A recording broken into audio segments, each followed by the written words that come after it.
Hi everyone! Kumusta kayong lahat? Sana okay kayong lahat dyan. At maraming salamat sa panood ng mga videos natin at sa mga nag-comment na na-miss nyo na daw ako.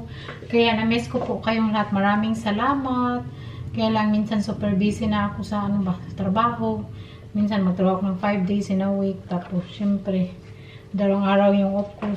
Tapos yung isang araw, maglinis ako all day. General cleaning talaga. Tapos pagkabukas din yung 1 day na off ko, basta sa bahay ka lagi, ang dami din gagawin mo, maglaba, maglinis, magluto, tapos isaki pa yung tao na kailangan mo talagang alagaan ba, kasi kung pasagdaan, hindi din siya kumakain, magpagutom din, kaya ganyan na talaga yan siya nung dati pa, kaya ako na lang mag-adjust. Anyway, so yun, yung buhok natin, salamat po sa inyong lahat na nagustuhan nyo yung alam nyo ba, ako lang nag-cut sa hair ko. Kasi di ba mataas na yung buhok ko. So nagano ako, nagtuwad. Tapos para siyang V ko ba. Gislash ko ng ganyan. Tapos nagtuwad ako. So para siyang V. Tapos kinulot ko. Kasi yung buhok ko very, hindi man makapal yung hair ko, no? Very thin. So mas okay siya pag kulot-kulot. So para siyang madami tingnan. Minsan busy ako, hindi ako pag-vlog, tapos sobrang pagod. Tapos yung, basta anyway.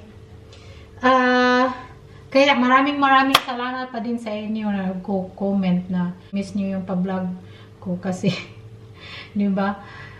Sabi ng iba yung vlog ko is very, boring. Nakaka-boring naman talaga, no? Yung vlog, minsan pabalik-balik na lang ba yung daily life mo. Kasi alangan naman, ipakita yung life mo talaga. Tapos yung daily life, kung wala kang trabaho, at kung may trabaho ka, the same din yung trabaho mo everyday. So, the same lang din. Parang makaka-bored din ba? Kaya tama po yung sinasabi ng iba, nakaka-bored yung pa-vlog ko. Totoo naman din. Pero sa iba na nasayahan sa pa-vlog natin, thank you. At maraming salamat sa panood lagi. So, today, ako mag-grocery, naglulutuin ko bukas. Pero kaya na, nag-grocery naman ako ng konti, no? Nag-grocery na ako gaya na ng vegetable. Yung, nag-grocery ako dito sa harap namin, yung supermarket. Tapos, this time, doon ako magbili sa malayo-layo. Yung, malapit lang din sa amin, siguro, mga 5 minutes of walking. So, maglalakad tayo, mag-grocery tayo. Kasi yung iba, hindi ko siya mabibili dito. So, bilhin ko doon sa kabila. So, ganyan ako. So, na dito, mga 8:30. Ganyan ako mag-grocery kasi yung grocery 10 PM mag-close. Para wala na bitang masyadong tao. Ayaw ko mag-grocery na daming tao. Parang samukan ko ba. So, ganyan ako mag-grocery. Parang, madilim. Or wala na masyadong tao mag-grocery. Kasi kung mag-grocery ka dito around 5 PM. Or between 5 to 6, 7, ganyan yung mga tao, tapos ang trabaho, so daming tao, supermarket, very busy. So, ganyan yung time ng grocery ko. So, kaya bili ako ng maluluto bukas, kaya magluto ako, tapos damihan ko siya pagluto para yung 3 araw na, kay hindi na ako magluto everyday. Magluto ako ng 3 araw o 2 araw, kasi kung magluto ako everyday, wala na akong time sa sarili ko, nasa kusina na lang ako lagi.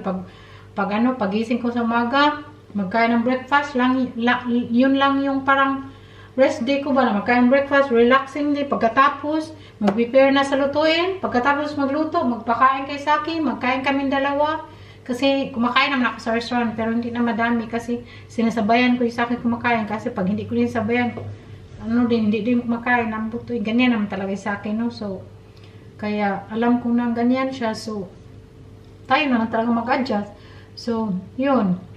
So, pagkatapos namin magkain, nagugas ako, trabaho agad. So, ganyan, sobrang, kabisi. At least, kahit trabaho ako, busy ako na ko pa din sa akin, nalutuan ko pa din ng home food. Kasi mas okay talaga yung home food. Good news pala ako sa inyo kung taga Netherlands kayo, taga Leeuwarden, kung malapit yung bahay nyo sa Leeuwarden, magtitinda pala ako ng ating mga free love na damit, shoes, kasi di ba ang dami kong shoes, siguro nasuot ko lang 1, 2 or 5 times, tapos alam niyo na, very malaga ako sa shoes, sa mga damit ko, sa mga pang winter yas ko or winter, kahit ano dyan, lahat Madami akong pang tinda sa King's Day. So, sa King's Day, magtitinda po ako. Sana hindi mag-ulan. Kasi kung mag-ulan, syempre, hindi din ako makatinda. Kay sa street ma lang. Tapos kung mag-ulan, walang atop. Sa street ka lang kasi magtitinda ba? Kasi in King's Day, hindi ka magbabayad ng tax.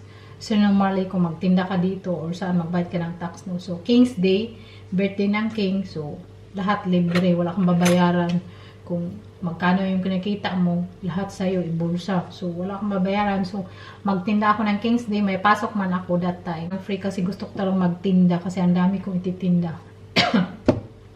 Dami kong shoes na ititinda, boots, basta mga bago pa, mga ganda. Tapos may mga brand pa siya. So, very matibay, basta maganda talaga. Kaya kung interesado kayong magbili ng ating mga pre-love, mga bago pa, maganda, char.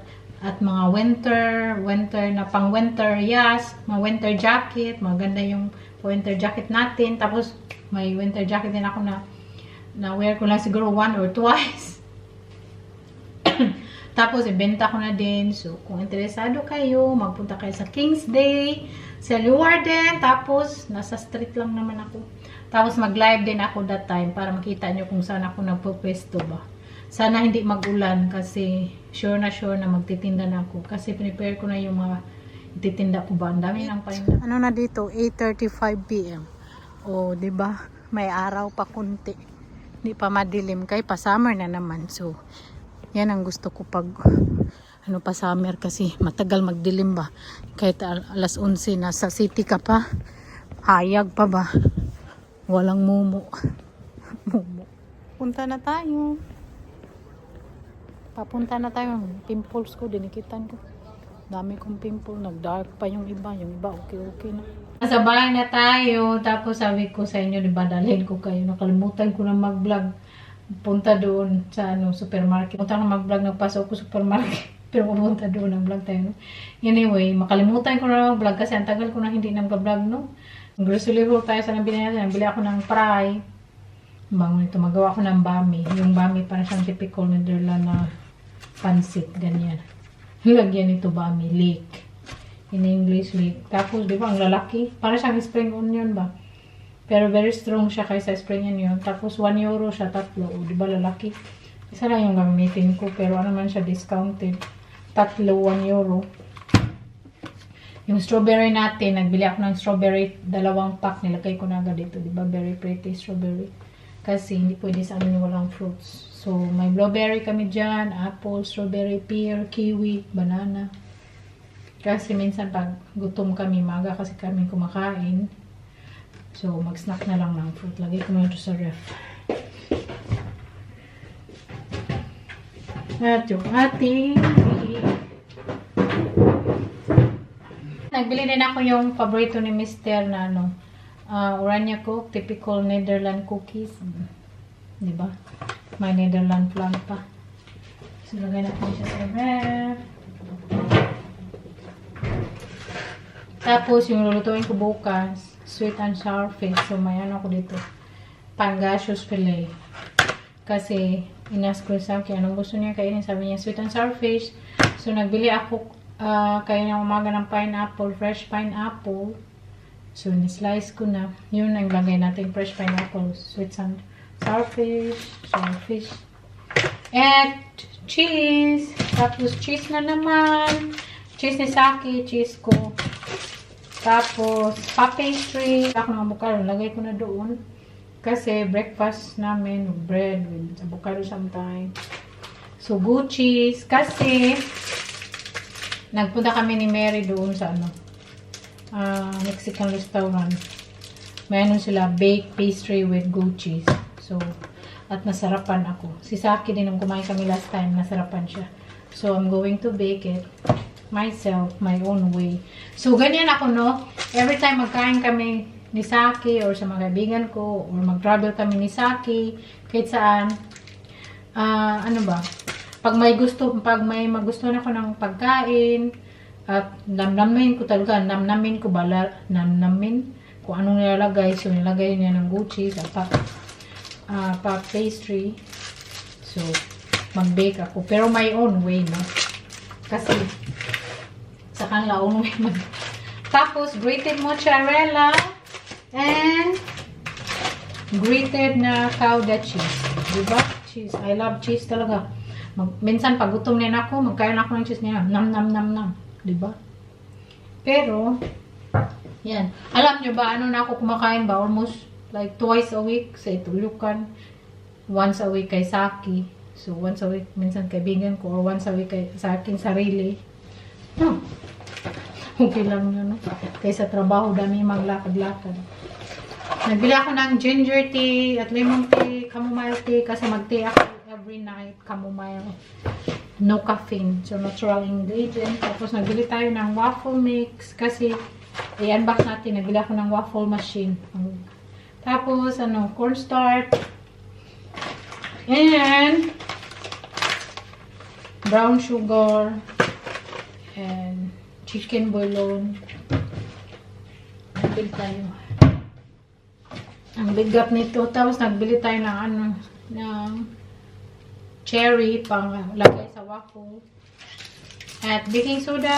Kaya gusto ko mag-bake ng carrot cake, but not this time. At nagbili tayo ng condensed milk kasi yung condensed milk nila 1+1. So, €2.70 yung dalawa. Normally, €2 yung isa. Save ako. Nagbili ako ng 4 kasi matagal na ma-expire. Kung magawa ako ng biko or fruit salad.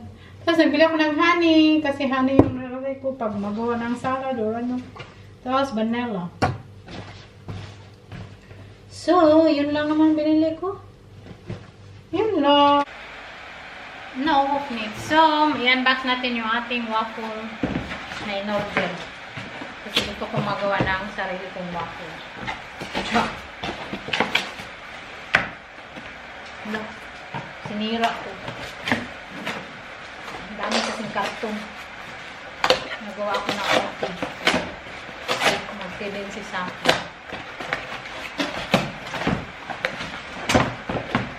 Ang daming karton. Here's my waffle.